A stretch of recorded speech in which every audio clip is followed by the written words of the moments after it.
Hi all, welcome to Competitive Cracker. This is me, Alfin Abdul Salam. നമ്മൾ ഇന്ന് പഠിക്കാൻ പോകുന്നത് കുറച്ച് പ്രീവിയസ് ഇയർ ക്വസ്റ്റ്യൻസ് ആണ്. ഒരു 5 പ്രീവിയസ് ഇയർ ക്വസ്റ്റ്യൻസ് ഏറ്റവും കുറഞ്ഞ സമയം കൊണ്ട് നമുക്ക് തിരിഞ്ഞു നോക്കാം. ഡിസംബർ 2023 6-ാം തീയതി നടന്ന പരീക്ഷയിലെ ക്വസ്റ്റ്യൻസ് ആണ് നമ്മൾ ഇന്ന് ഡിസ്കസ് ചെയ്യാൻ പോകുന്നത്. മൾട്ടിപ്പിൾ ചോയ്സ് ക്വസ്റ്റ്യൻസ് ആണ്, സിമ്പിൾ ക്വസ്റ്റ്യൻസ് ആണ്. വേഗം നമുക്ക് പഠിക്കാം. Transcendent Club was a club of American intellectuals for philosophical discussions. Which text among the following is taken as the short treatise on transcendentalism? Transcendentalism എന്ന് പറയുന്നത് ഒരു ഗ്രൂപ്പ് ഓഫ് ഓതേഴ്സിന്റെ വർക്കുകളായിരുന്നു, അല്ലെങ്കിൽ group of ഓതേഴ്സിനെയാണ് നമ്മൾ ട്രാൻസെൻഡന്റലിസ്റ്റുകൾ എന്ന് വിളിച്ചിരുന്നത്. അമേരിക്കൻ റൊമാൻറ്റിസിസം എന്ന് നമ്മൾ ഇതിനെ പേര് വിളിക്കാറുണ്ട്. ഈ ഗ്രൂപ്പിന്റെ, ഈ ഫിലോസഫിക്കൽ ഗ്രൂപ്പിന്റെ കോർ ഐഡിയാസ് ഡിസ്കസ് ചെയ്യുന്ന, ഫിലോസഫിക്കൽ ഡിസ്കഷൻസിന്റെ എല്ലാം ആധാരമായി കാണപ്പെടുന്ന ഈ ട്രാൻസെൻഡന്റലിസ്റ്റ് ഗ്രൂപ്പിന്റെ ഷോർട്ട് ട്രീറ്റിസ് എന്ന് കണക്കാക്കപ്പെടുന്ന വർക്ക് ഇതിലേതാണ്? റാൽഫ് വാൾഡോ എമേഴ്സന്റെ നേച്ചർ ആണോ? ഹെൻറി ഡേവിഡ് തോറോയുടെ വാൾഡൻ ആണോ? വാൾട്ട് വിറ്റ്മാന്റെ ലീവ്സ് ഓഫ് ഗ്രാസ് ആണോ? വീണ്ടും തോറോയുടെ സിവിൽ ഡിസൊബീഡിയൻസ് ആണോ? ഇതിലേതാണ് ട്രാൻസെൻഡന്റലിസത്തിന്റെ ആധാരം എന്ന് നമ്മൾ കണക്കാക്കുന്നത്? നോക്കി, ഇതിലെല്ലാവരും തന്നെ ട്രാൻസെൻഡന്റലിസ്റ്റ് പോയറ്റ്സ് ആണ് അല്ലേ? റാൽഫ് വാൾഡോ എമേഴ്സൺ ആയിക്കൊള്ളട്ടെ, തോറോ ആയിക്കൊള്ളട്ടെ, വിറ്റ്മാൻ ആയിക്കൊള്ളട്ടെ, എല്ലാവരും തന്നെ ട്രാൻസെൻഡന്റലിസ്റ്റ് പോയറ്റ്സ് ആണ്. നമുക്കറിയാം നേച്ചറുമായിട്ടുള്ള ബന്ധം, self reliance, isolated living from the civil life, സൊസൈറ്റിയിൽ നിന്നും വിട്ടുകൊണ്ടുള്ള നേച്ചറുമായിട്ടുള്ള internalised connection, the grandeur of nature. European റൊമാൻറ്റിസിസത്തിന്റെ അതേ ഐഡിയൽസ് നിലനിന്നിരുന്ന, ഇൻഡിവിജ്വലിസത്തിൽ ഊന്നി നിന്നിരുന്ന വർക്കുകളായിരുന്നു ട്രാൻസെൻഡന്റലിസ്റ്റ് വർക്കുകൾ. ആ ഒരു ചിന്തയെ ഫോളോ ചെയ്യുന്ന ആളുകളായിരുന്നു ട്രാൻസെൻഡന്റലിസ്റ്റ്. ഇവരുടെ ഷോർട്ട് ട്രീറ്റിസ് എന്നറിയപ്പെടുന്നത് it is none other than Emerson's Nature. അതേപോലെ തന്നെ ഇമ്പോർട്ടന്റ് ആണ് തോറോയുടെ വാൾഡനും വാൾട്ട് വിറ്റ്മാന്റെ ലീവ്സ് ഓഫ് ഗ്രാസും. ലീവ്സ് ഓഫ് ഗ്രാസിന്റെ പ്രത്യേകത എന്താണ്? ലീവ്സ് ഓഫ് ഗ്രാസിലാണ് ഓ ക്യാപ്റ്റൻ മൈ ക്യാപ്റ്റൻ ഉള്ളത് അല്ലേ? O Captain my Captain. What is the speciality of O Captain my Captain? That is an elegy written on the death of assassination of our Abraham Lincoln. Abraham ലിങ്കന്റെ മരണത്തില് elegy ആയിട്ട് എഴുതിയിട്ടുള്ള വർക്കാണ് വിറ്റ്മാന്റെ Leaves of Grass. Self റിലയൻസിന്റെ core ആയിട്ട് നമ്മൾ കാണുന്നതാണ് തോറോയുടെ Walden അല്ലെ? വാൾഡൻ പോണ്ടിന് അടുത്ത് ജീവിക്കുന്ന ഒരു യുവാവിന്റെ ജീവിത ശൈലിയെ പറ്റി നമ്മൾ നേച്ചറുമായിട്ട് ഇടപഴകി നമുക്ക് മറ്റൊരാളുടെ സഹായമില്ലാതെ സ്വയം ജീവിക്കാൻ സാധിക്കും എന്ന് പറഞ്ഞു വയ്ക്കുന്ന ഒരു വർക്ക് കൂടിയാണ് തോറോയുടെ വാൾഡൻ. അപ്പോൾ ട്രാൻസെൻഡന്റലിസത്തിന്റെ കോർ ടെക്സ്റ്റ് എന്ന് പറയുന്നത് എന്താണ്? എമേഴ്സന്റെ നേച്ചർ ആണ്. Antonio Gramsci's Prison Notebooks primarily deals with. Antonio ഗ്രാംഷിയുടെ പ്രിസൺ നോട്ട്ബുക്കുകൾ അല്ലെങ്കിൽ നോട്ട്ബുക്സ് എന്ന് പറയുന്ന വർക്കുകൾ ഗ്രൂപ്പ് ഓഫ് നോട്ട്ബുക്സ് ആണ്. എന്തിനെ പറ്റിയാണ് ഡിസ്കസ് ചെയ്യുന്നത്? Pain of a prisoner during colonial times, recollections of love, romance and blissful life, philosophy, culture, literature and the role of intellectuals, or exploitation of blacks during colonial times. എന്തിനെ പറ്റിയായിരിക്കും ഗ്രാംഷിയുടെ prison Notebooks primarily deal ചെയ്യുന്നത്? Gramsci ആരാണ്? Antonio Gramsci was an Italian Marxist അല്ലേ? Italian Marxist ആണ് Antonio ഗ്രാംഷിയുടെ വളരെ important ആയിട്ടുള്ള ഒരു idea തന്നെയാണ് hegemony അല്ലെ?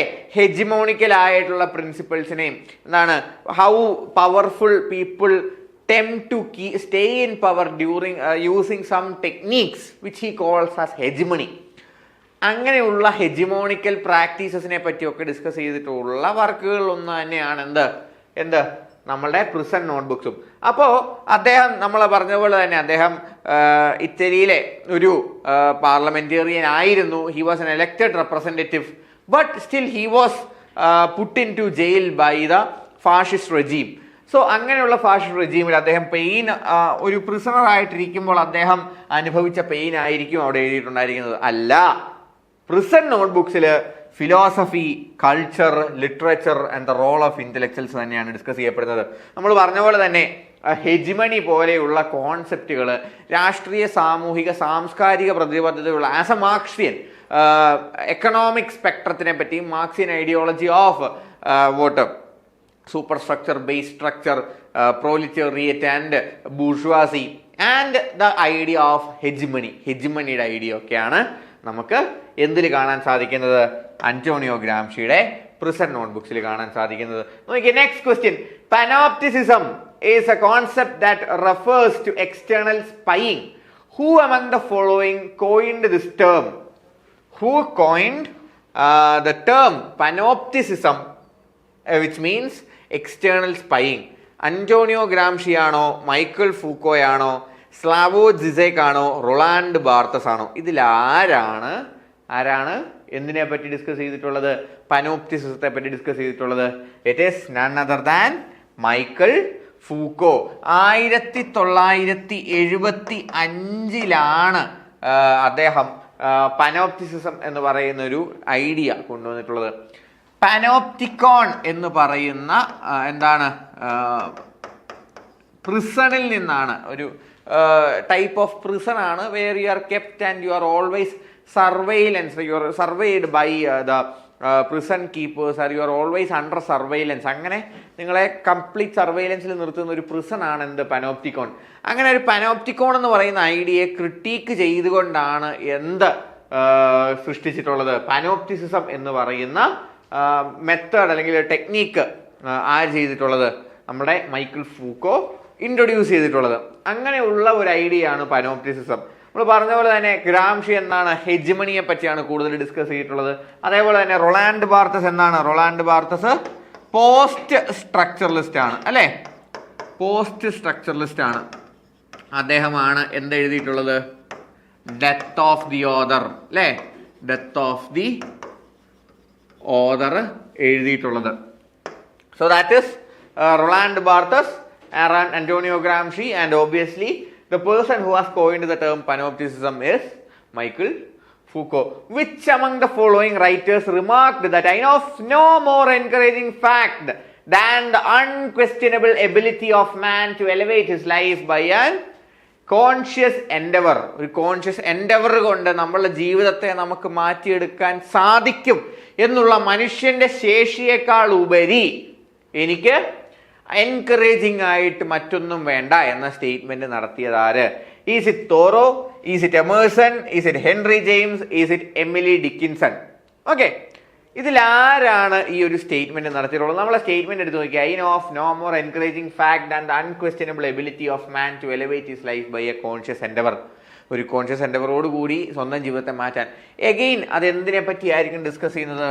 ദിസ് ഡിസ്കസസ് അബൌട്ട് ഇൻഡിവിജ്വലിസം, അല്ലേ? ഇൻഡിവിജ്വലിസം ആണ് ഇവിടെ ഡിസ്കസ് ചെയ്യപ്പെടുന്നത്. Individualism is discussed here.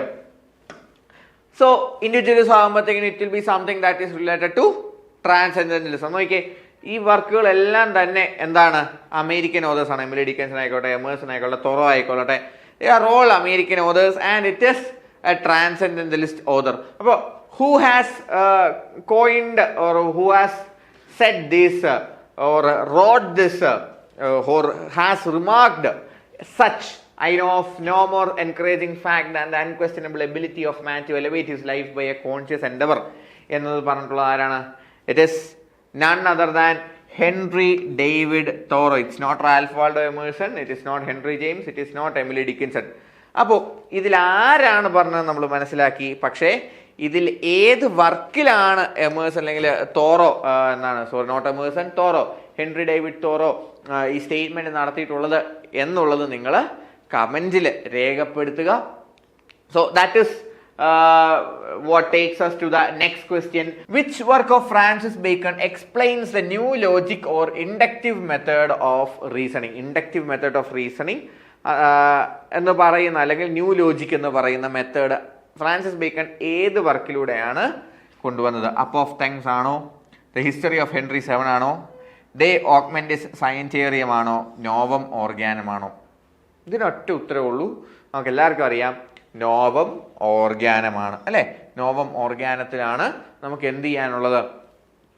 New logic അഥവാ ഇൻഡക്റ്റീവ് മെത്തേഡ് ഓഫ് റീസണിങ് ആണ് ഐഡിയ കൊണ്ടുവന്നിട്ടുള്ളത്. നോവ മോർഗാനിയും എന്താണ് ഇൻഡക്റ്റീവ് മെത്തേഡ് എന്തിനെ എഗൻസ്റ്റ് ആയിട്ടായിരുന്നു ഈ ഒരു മെത്തേഡ് കൊണ്ടുവന്നത്? It is about deductive method. Deductive മെത്തേഡിന് ഓപ്പോസിറ്റ് ആയിട്ടുള്ള ഒന്നാണ് ഇൻഡക്റ്റീവ് മെത്തേഡ് എന്നുള്ള നിലയ്ക്കാണ് ഫ്രാൻസിസ് ബേക്കൺ നോവ മോർഗാനം എന്ന് പറയുന്ന വർക്കിൽ നമ്മളെ ഇൻട്രൊഡ്യൂസ് ചെയ്യുന്നത്.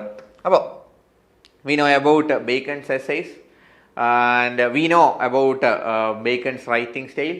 What is the Bacon's writing style known as? Please do comment down in the comment box.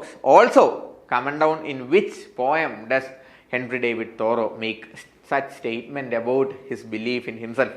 Okay, so that was the 5 questions we were planning to discuss today.